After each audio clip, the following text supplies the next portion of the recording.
Ma secondo lei perché è finito in questa situazione? Chi è che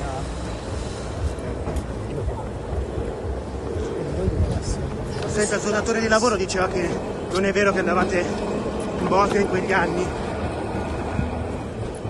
Cappellino nero e mascherina sul volto per non farsi riconoscere. Così l'80enne ex camionista di San Vito al Tagliamento, indagato dalla Procura di Milano per presunti omicidi commessi durante l'assedio di Sarajevo tra il 1992 e il 1995, è stato intercettato all'uscita dell'interrogatorio.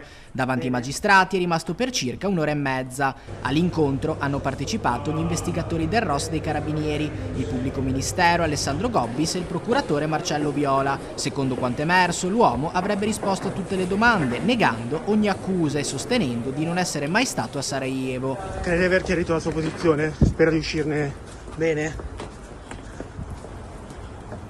Quante volte è andato in Bosnia? Al momento l'80enne è l'unico indagato ufficiale nell'inchiesta sui cosiddetti cecchini del weekend. In base a testimonianze e materiali d'archivio, alcune persone infatti si sarebbero infiltrate tra i militari per sparare contro civili, anche donne, anziani e bambini. La procura sta inoltre valutando anche l'ipotesi che tiratori stranieri siano stati pagati per compiere gli omicidi. All'uscita dagli uffici giudiziari l'uomo non ha rilasciato dichiarazioni e ha raggiunto rapidamente l'auto che lo ha riportato verso casa. Sul posto anche il suo difensore, l'avvocato Giovanni Menegon, che ha commentato brevemente la vicenda.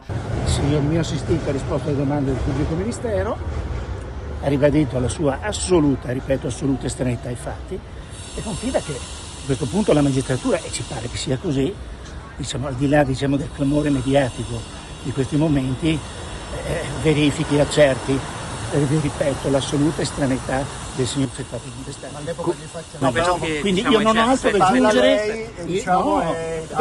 Ve l'ho spiegato. Non si finisce non ci sono altre cose. Così dall'oggi al domani. Solo una domanda, avvocato, solo sulla testimonianza. Poche parole e poi la fuga, il passo accelerato, la rincorsa dei giornalisti e la scelta di non rispondere ad altre domande. È l'esercizio della diritto di difesa. Siamo tutti professionisti. Non ho altro da aggiungere. Se si ferma un attimo riusciamo a parlare, avvocato, perché siamo tutti, non registriamo ma siamo... Grazie molto. Solo una cosa, avvocato, ha detto il suo assistito: mi faranno morire con questa storia. Posso chiamare? Non siamo riusciti a parlare con lui. Se posso dirci solo come sta, come sta vivendo. Non ho altro da aggiungere se non ribadire l'assoluta estraneità ai fatti del mio assistito.